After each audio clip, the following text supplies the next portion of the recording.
What are you expecting from the Americans trying to follow up such an emotional win? Well, what am I expecting? I'm expecting a team that is going to be focused, determined, under pressure, though. I think they're going to be under some good pressure to win a second game over Canada, and this time to do it on home ice.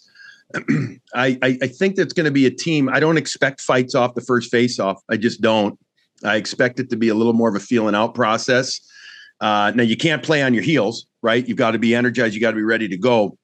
But I expect a team that is going to be ready. I do. Playing off of the World Juniors, Team USA doing real well. USA Hockey's in a great spot right now. I think they're gonna be ready to go, Darren. It's gonna be a phenomenal game. At least I think it's gonna be a phenomenal game. I think the atmosphere is gonna be amazing. It's gonna be rowdy. Boston fans, there's a lot of them is gonna be off the charts. And the big question, and I'm probably going too long here, is what's the shape of this team physically? Right. That's going to be the biggest thing. And so everything I just said right here is with a big asterisk. What's up with Matthews? What's up with Matthew Tkachuk? He's going to play, but how good is he able to be? What's up with Brady? I think he's fine. We know that McAvoy's not there. Not having McAvoy and Canada getting McCarr back. Holy smokes, is that a big twist? I have never seen Charlie McAvoy as physical as he was on Saturday night. You see him every game. Was that typical McAvoy, or was that, a raised, elevated McAvoy? It was much more typical of, really, not this year, but in the past. 2 years ago, we saw that Shanny, and it was ferocious. It was when I say Drew Doughty, like you saw this right-handed shot defenseman that could play 25 minutes a night and be physical. It's like he was the most feared hitter on the Bruins because he might only do it twice a game, but he would rock you. We haven't seen that much this year at all. It's been a very different year, not just for the team, but for Charlie and other guys too, for that matter. He was at that ultimate level of that's what we know that he can be in that game on Saturday against Canada. He's such a difference maker in that game. I'm sure you guys have talked about it already, but that hit on McDavid was a moment that many people, the hockey people will not forget, because that hit after getting beat on the goal. And you know what I mean? Who can stop McDavid? That's the scariest part. But he gets beat there on the goal. So does Hellebuck. He comes back on that next shift and he absolutely throttles him. That was a key moment in the game. Just to follow, what I loved was Connor jumping right back up after a ferocious hit, and no other issues. Like there wasn't a fight or a conflict or anything. We just played hockey. So take that back to the regular season. I love that too. When you evaluate the Americans' 3 games and the fights get a lot of attention, Connor Hellebuck's played great, McAvoy physical. Who's elevated the game or become able to transfer their regular season performance into mainstream, like on the big stage?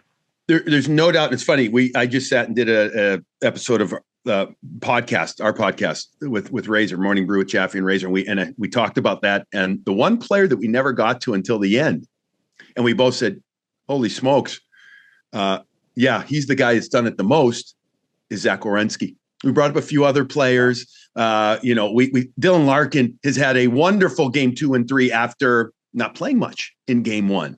They've shifted his role. He's been great. There's no player that has been more consistent over the 3 and that has been incredibly impactful. And he has taken this regular season of real goodness, of not greatness really, for Columbus. He's been outstanding. Zach Werenski. He might not win the Norris. Okay. There's 2 or 3 other pretty good guys, as my dog barks at me for talking here, that have been, McCarr's had an amazing year, and Quinn Hughes, obviously. But Zach Werenski's season, Darren, has been spectacular. And I feel like he has elevated his game even more in these. He has been dynamite taking control. This was supposed to be his coming out party, as it was supposed to be Josh Morrissey's coming out party. And he's been good, hasn't he? Oh, been really good. Yeah. People outside of the small markets now know who Werenski is and who Morrissey is. The other part of the American game that was so impressive, Billy, was their overall defense, was their stick-to-itiveness and their patience in their own zone when they wouldn't allow Canada to get anywhere near the front of the net. They wouldn't allow Canada any cross-crease passes. That to me, we never give American players credit for being great defensively. They played a great defensive game on Saturday night. Their back pressure, their reload and their back pressure, especially where they came through middle of the ice, was clinical. It was absolutely, if you could break the game down, which I know that some people will, but if you could do it for a young player, not a 10-year-old, but a 15-year-old player, and you say, this is how you back check. This is where you push the opponent to. This is how you allow your D to gap. This is how you keep sticks to middle of the ice. It was an absolute clinic on how forwards' work ethic allowed the D to shine and how good they were protecting middle of the ice, doing everything, Jenny, that you just said. It was amazing. They're third guy high, their neutral zone, and then they're skating or back checking, skating into their own zone, setting up, pressuring in the right places was spectacular. I couldn't agree more.